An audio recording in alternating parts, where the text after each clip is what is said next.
সাহাবী যুদ্ধের ময়দানে যাইতেছেন। সাহাবীর একমাত্র যুদ্ধে যাওয়ার সামান সওয়ারি একটা দুর্বল ঘোড়া, দুর্বল একটা গাধার পিঠে সওয়ার হয়ে সাহাবী যুদ্ধে যাইতেছে। দুর্বল গাধার পিঠে সওয়ার হয়ে শত শত মাইল দূরে যুদ্ধে যাইতেছি। রাস্তা চলতেছি, দুর্বল গাধার পা গর্তের ভেতরে পড়া গেছে। গরমের মধ্যে মরুভূমিতে এটা চলতে পারে না। গরমে এটার প্রেসার উঠছে, স্ট্রোক করছে, মরে গেছে। গাধা মরে গেছে। সাহাবী আল্লাহর কাছে বলে, আল্লাহ তুমি তো জীবিত কে মরণ করনে ওয়ালা আর মৃতকে জীবিত করনে ওয়ালা। তুমি আমার এমন মালিক যে মালিক জীবিতরে মারো, মরারে জীবিত করো। তোমার কুদরতের ভেতরের জিনিস বাইরের জিনিস নয়। তুমি জীবিতকে মারো, মরারে জীবিত করো, এটা তোমার শান। ওগো আল্লাহ, আমি যুদ্ধে যাব, আমার একমাত্র সম্বল আমার এই মরা গাধা। গাধাটা যেটা লয়ে গেলাম মরে গেল। আল্লাহ, আমি যুদ্ধে যাব, তোমার দিনের যুদ্ধে, দিনের পতাকাকে উঁচু করার যুদ্ধে আমি শামিল হব। আমি শহীদ হব, নয়তো গাজী হব। যুদ্ধে যাব, পায়ে হেঁটে এত দূর যুদ্ধে যাওয়ার ক্ষমতা আমার নাই। ওগো আল্লাহ, তোমার কাছে আমার দরখাস্ত, আয় আল্লাহ, তুমি আমার মরা গাধাটাকে জীবিত করে দাও। আমি যুদ্ধে যাব। সাহাবী দোয়া করেছে। আল্লাহ তাআলা সাহাবীর দোয়ার বদলায় সাথে সাথে মৃত গাধাকে জীবিত করে দাঁড় করাইয়া দিছি। মৃত জীবিত হয়ে গেছে। এটাও একজনের কুদরতের ভেতরে। তিনি হলেন আল্লাহ, যিনি মরাকে জীবিত করেন।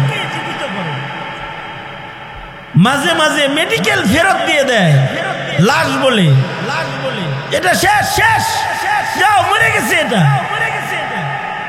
কিন্তু কখনো কখনো মেডিকেল ফেরতকেও আল্লাহ তাআলা জীবন দান করেন, সেহাত দান করেন, সুস্থতা দান করেন। এই সব কিছু যার কাছে কিছু লাগলে, কিছু চাইলে তো তার কাছেই চাওয়া দরকার। এ কারণে বান্দার যত হাজাত আছে, সব হাজাত বান্দা আল্লাহর কাছে বলবে, আল্লাহর কাছেই চাইবে। যত বেশি চাবে আল্লাহর কাছে, আল্লাহ তত বেশি খুশি হবে।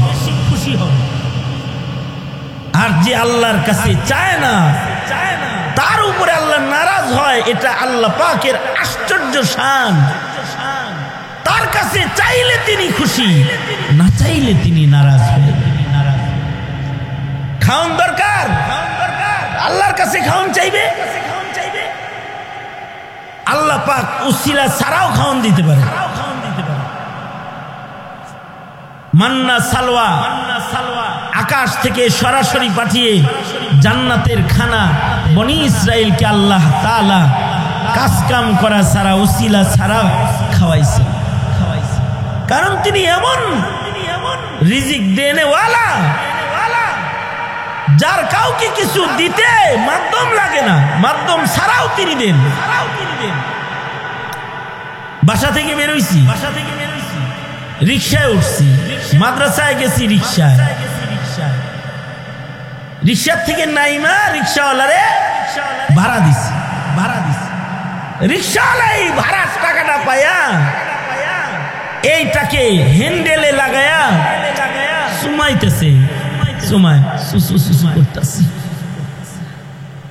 হাত ধরে ফেলছে। এই টাকা হ্যান্ডেলে লাগায় এরম এরম করছ কেন?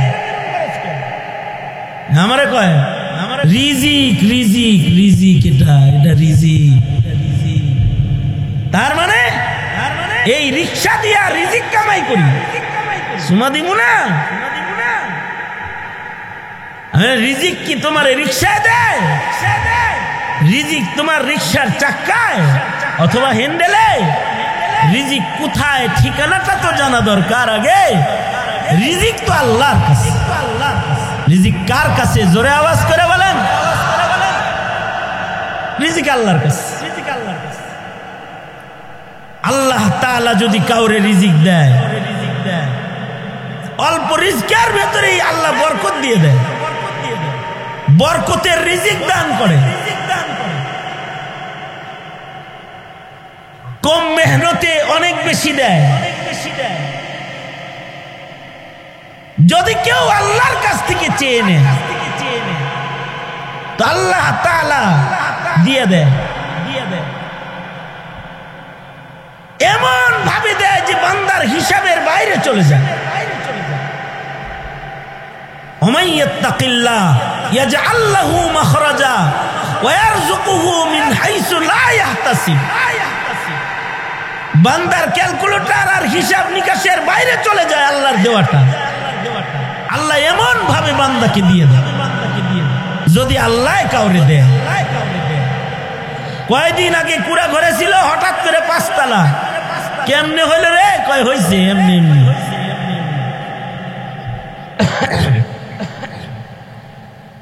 এই করোনার মধ্যে কাউকে কাউকে আল্লাহ তাআলা ফকির বানাইছে, আর কেউ কেউ হঠাৎ করে আল্লাহ পাকের কাছ থেকে বরকত পেয়ে গেছে। আমার সাথে একজনের দেখা হয়েছে তো কয় এটা করোনা ধনী। কি ধনী? করোনায় ধনী করছে। আর করোনার সময়ও ধনী হয়েছে।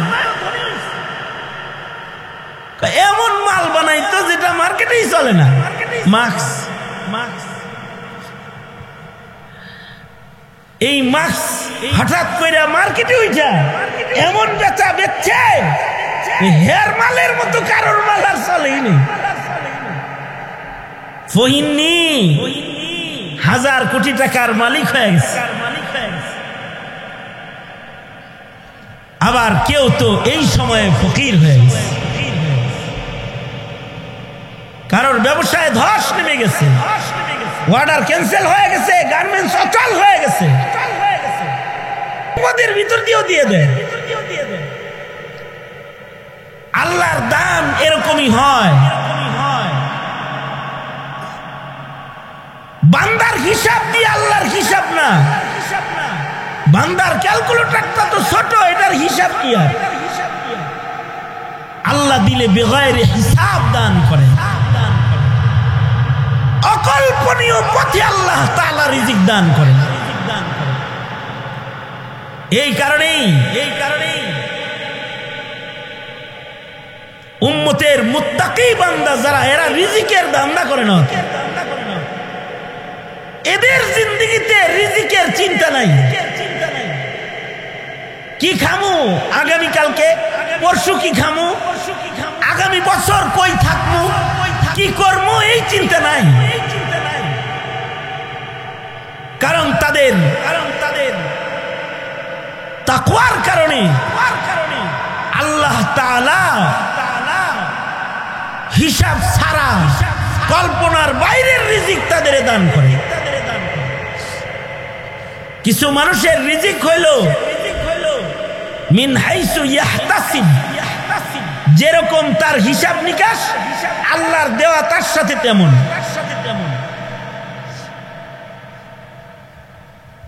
কোটা আন্দোলন করে চাকরি লইছে, হিসাবের টাকা আইতাছে, মাসে মাসে সরকারি স্কেলের টাকা হিসাব, যেমন হিসাব কইরা চাকরিটা ধরছে মাসে মাসে ওই রকমই আসতেছে।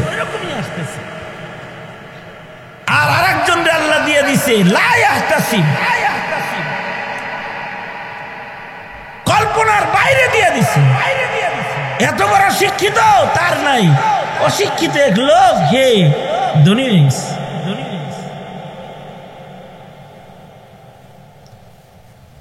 এক লোকের সাথে দেখা হয়েছে কিছুদিন আগে। এই লোক এক জর্দা ফ্যাক্টরিতে কাম করত। জর্দা ফ্যাক্টরির মালিক মরে গেছে, হ্যাঁ নিজেই এবার মেডিসিন তো ও জানে, মাপ জানা আছে। ফ্যাক্টরির মালিক তো মরছে, ও একটা ফ্যাক্টরি দিয়ে বসছে। কিছুদিন আগেও ও রিক্সায় চলতো, এখন সে 4 চাক্কায় চলে। মালিককে কবরে নিচে আর কর্মচারীকে মালিক বানাইছে কে? আল্লাহ তাআলা বানাইছে। অকল্পনীয় রিজিক আল্লাহ তাআলা বান্দাকে দান করে। আমাদের দেশের মাদ্রাসাগুলো হিসাব ছাড়া চলে। এই যে লক্ষ্মীবর্তী মাদ্রাসা, এখন ছাত্র 300 350 আছে। হ্যাঁ আছে, হ্যাঁ হিসাব ছাড়া খানা। মোহতামিম সাহেব জানে না আগামী মাসে বোর্ডিং কিভাবে চলবে, ওনার জানা নাই।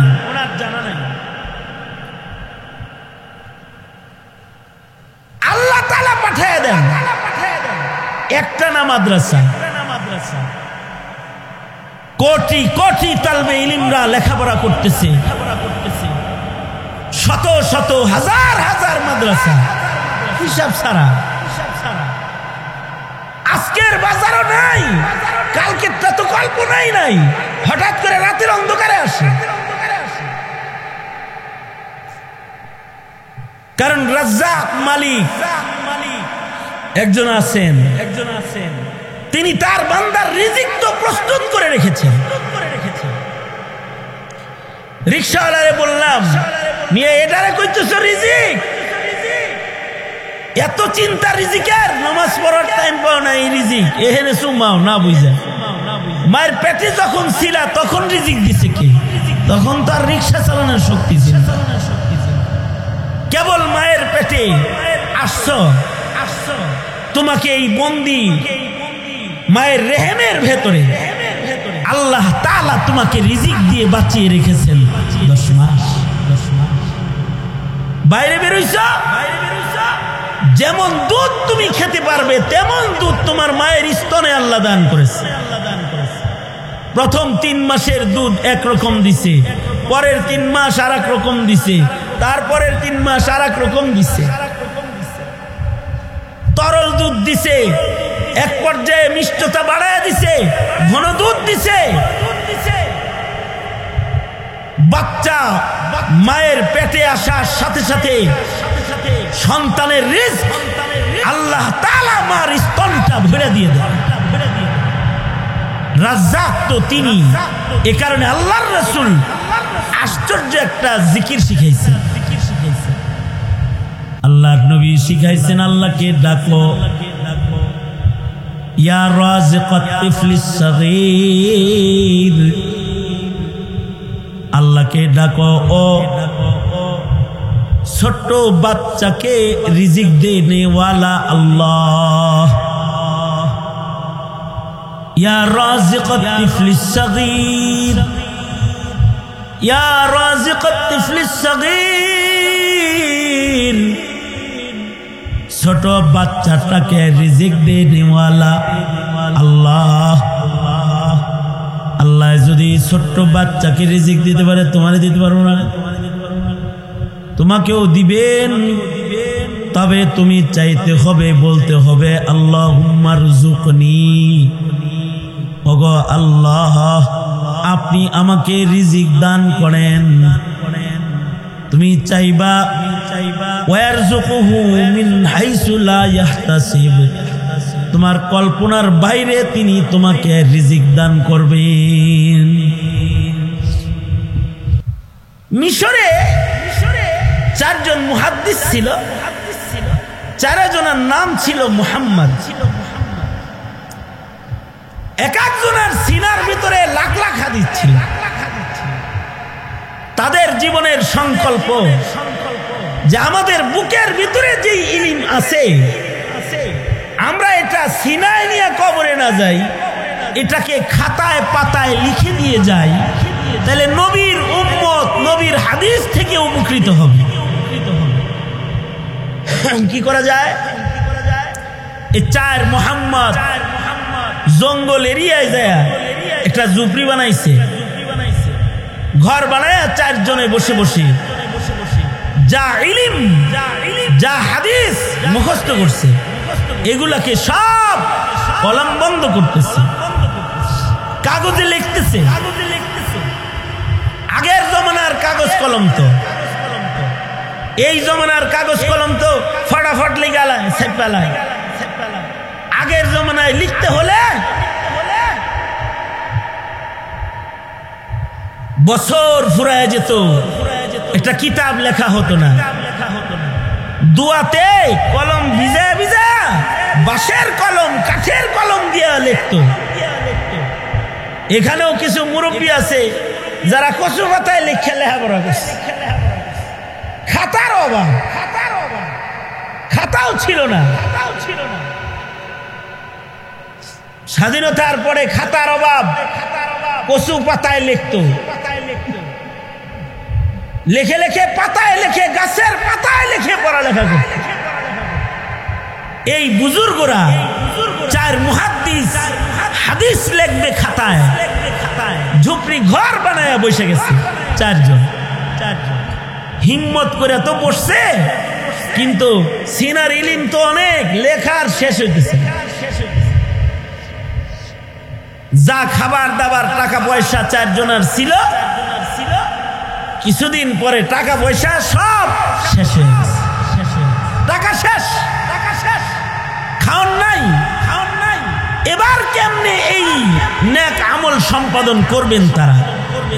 4 জনে মিলা পরামর্শে বসছে। 4 জন পরামর্শে বসে 4 জনে মিলে বুদ্ধি করে কেমনে আমরা আমাদের খেদমতটাকে জারি রাখতে পারি। খেদমত জারি রাখার পদ্ধতি হলো আমরা 4 জনের ভেতর থেকে প্রতিদিন একজন বাজারে যাব, 3 জন লিখবে, আর একজন বাজারে যাবে কুলিগিরি করবে। একজনে ইনকাম করবে সে টাকা, 4 জনে খাবে ডেলি, একজনে কাজ করবে পালাক্রমে। আমরা 4 জনের শনিবারে একজন, রবিবারে একজন, সোমবারে একজন, মঙ্গলবারে একজন, আবার শনিবারে যিনি গেছে বুধবারে সে যাবে। 3 দিন পর পর পালা বদল করে আমরা কাজ করব। তাও নবীর হাদিস লেখার এই খেদমতকে বন্ধ করা যাবে না, এটা লিখতে হবে। একজন কুলি হয়ে কাজ করব আর 3 জনে খেদমত আঞ্জাম দিব। ঠিক আছে, তাহলে আগামীকালকে কে যাইব? সন্ধ্যা রাতে 4 মুহাদ্দিস মিলা নিজেদের নাম কাগজের ভেতরে লেখা লটারি দিল, পোড়া ডালছে, লটারি দিছে। এই চোখ বন্ধ করে একজনের নাম উঠা, 4 দিন তুই উঠাবি যার নাম আগে উঠব। সে প্রথম দিন বাজারে যাবে, পরের দিন 3 জনের নাম লেখা কোরা ডালবো। 3 জনের ভেতর থেকে যার নাম উঠবে সে বাজারে যাবে, পরের দিন 2 কাগজে লেখা চোখ বন্ধা কোরা দিব। 2 কাগজের ভেতর থেকে হাতায়া হোতায়া যার নাম উঠাইব সে বাজারে যাইব। এরপরে ধারাবাহিকতা আল্লাহর পক্ষ থেকে চলতে থাকবে। আমরা নিজেরা চয়ন করব না, চোখ বন্ধ করে নাম তুলব আর আল্লাহর ফয়সালা মাফিক আমরা বাজারে কাজ করতে যাব। তো প্রথম দিন যখন লটারি দিছে, 4 মুহাম্মাদের নাম লেখা লটারি দিছে, বাবার নাম সহ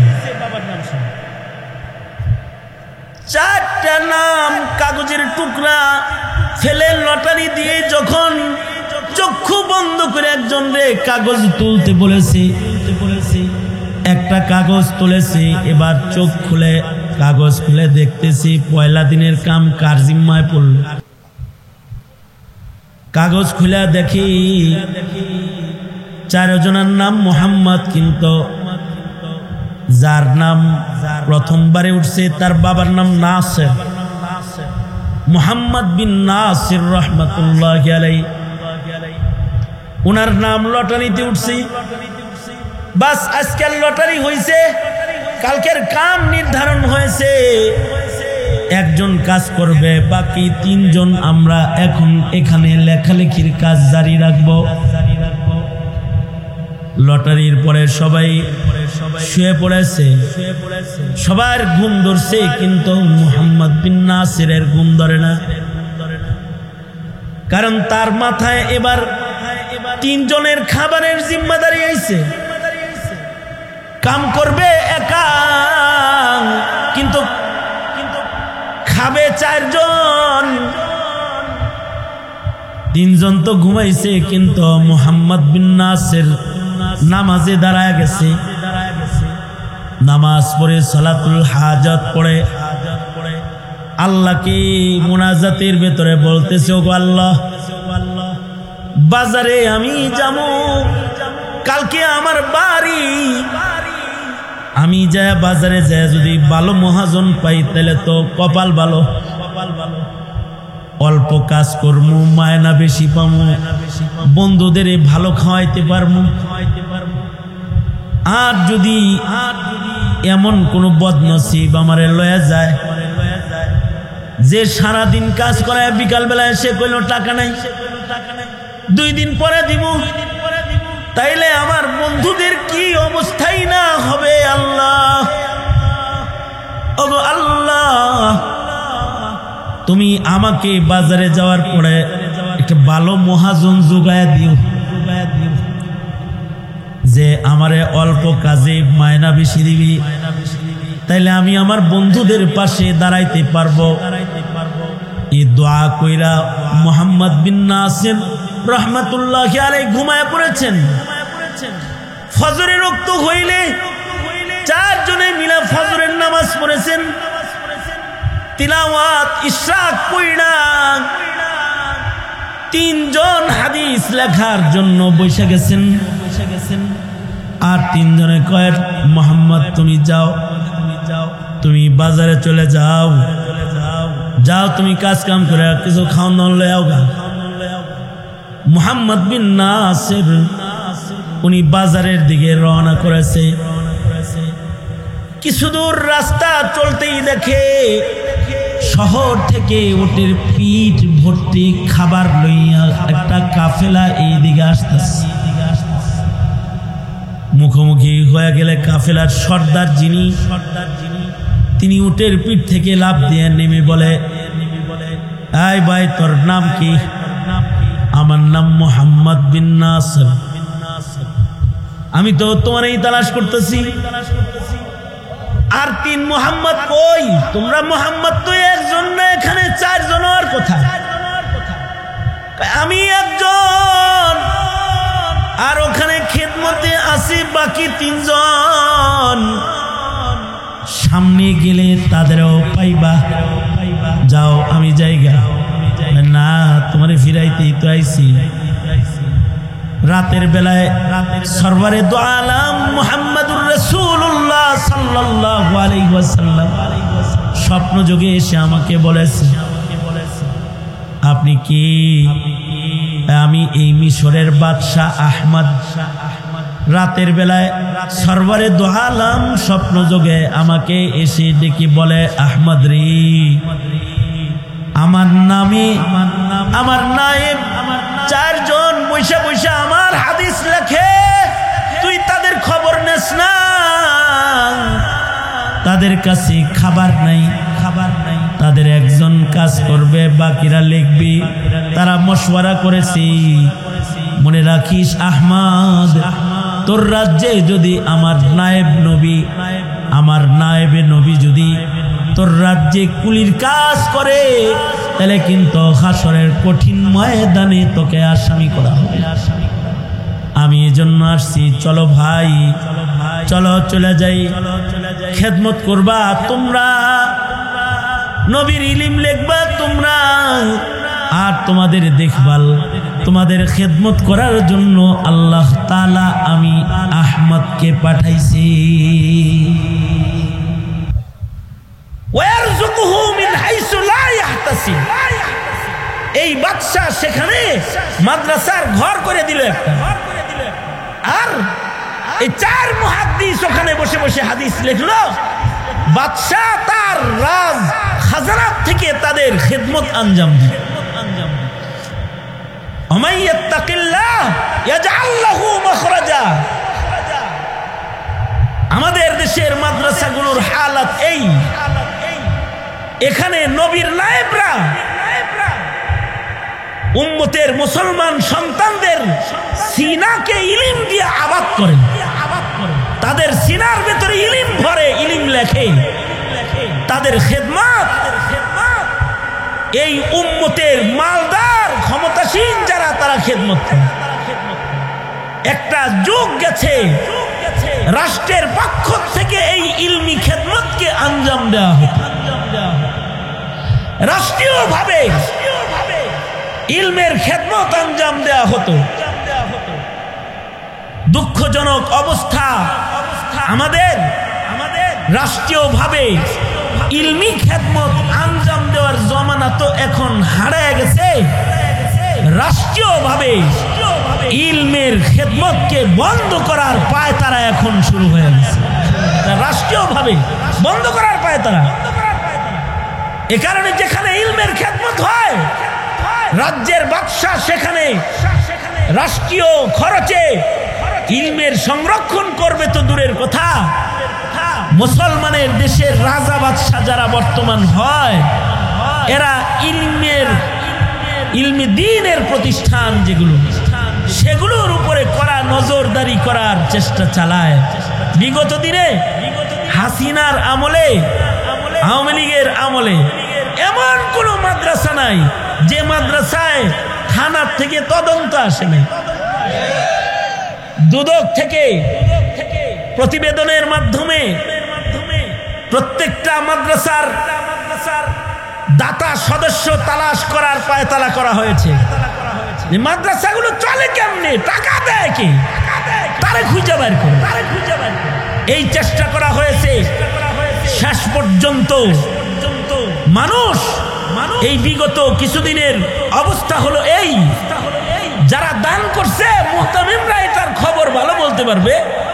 দান করছে, নাম হলো ইব্রাহিম, রশিদ কাটছে ইসমাইল, অন্য নামে রশিদ কাটছে। হের নাম হলো সুলাইমান, হের দাদার নাম ইয়াকুব, ইয়াকুবের নামে রশিদ কাটছে, নিজের নামটা রশিদও কাটে। কি লেগা? মাদ্রাসার দাতার খাতায় যদি নাম দেখে যদি কোনো প্রেসার দেওয়া হয়, তার মানে হলো মাদ্রাসা শিক্ষাকে জারি রাখা তো দূরের কথা, বন্ধ করার পায়তারা করা হয়েছে। বারবার বন্ধ করার পায়তারা। একদিক দিয়ে কওমি সনদের স্বীকৃতি দিছে, ওটা স্বীকৃতি না, ওটা একটা লাগাম লাগাইছে মাদ্রাসায় আসা যাওয়া করা। এতদিন তো স্বীকৃতি ছিল না, বিদায় গেট দিয়ে ঢুকতে গেলে করতে আইছিস, ধরে যা, তুই কে হিসাব নয়। স্বীকৃতি দিয়া কয় এবার ধরো, কারা কারা দান করে তা করে ধরো। স্বীকৃতি দিয়া, এই স্বীকৃতিওয়ালাদের কাউকে সরকারি চাকরি না দিয়া তাদের হিসাব নিকাশ নেওয়া শুরু করেছে, তাদের ব্যাংক তদন্ত করেছে, মাদ্রাসার মুহতামিমদের ব্যাংক তদন্ত করেছে, মাদ্রাসার ব্যাংক তদন্ত করা হয়েছে, টাকা কোত্থেকে আসে, অর্থাৎ ইলমের আলো নিভাইবার চক্রান্ত করেছে বারবার বারবার বারবার। এমনকি উম্মতের আলেমদেরকে জেলখানায় তালাবদ্ধ করা হয়েছে, বছরের পর বছর নিরপরাধ নিষ্কলঙ্ক মানুষগুলো, যাদের কোনো অপরাধ নাই, তাদের জেলবন্দি করে রাখা হয়েছে। এই সব কিছুর উদ্দেশ্য কি? উদ্দেশ্য হলো ইলমের খেদমতরে জারি রাখা না বন্ধ করা? আরো জোরে আওয়াজ করে বলেন, জারি রাখা না বন্ধ করা? বন্ধ করে দেওয়ার চক্রান্ত করেছে। কিন্তু সিস্টেম কি? নবী সিস্টেম করছে কি? যে বাদশাকে স্বপ্ন যোগে নির্দেশ করেছে, যাও খেদমত করো, খেদমত করো। মুহতারাম হাজিরিন, সঙ্গত কারণেই এই মাদ্রাসা এখন মিশকাত শরীফ পর্যন্ত আছে হাদিসের কিতাব। যেই পরিমাণ মুহাদ্দিস শিক্ষক এখানে মওজুদ আছে, এরা সিহা সিত্তা পড়ানোর উপযুক্ত।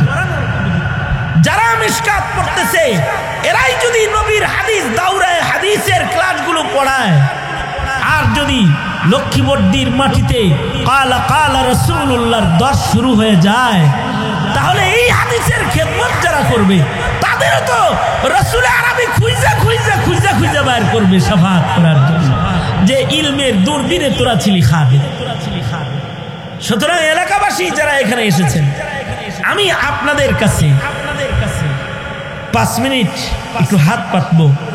দাওরায়ে হাদিসের ঘর নির্মাণে, নবীর হাদিস পড়ানো হবে, ঘর নির্মাণে আপনারা আল্লাহর জন্য, আল্লাহর রসুলের জন্য বেশি চাইবো না। লক্ষ টাকা দেওয়ার মানুষ বহুত আছে এখানে, অত চাইবো না। 50,000 টাকা দিবেন ঘর নির্মাণে।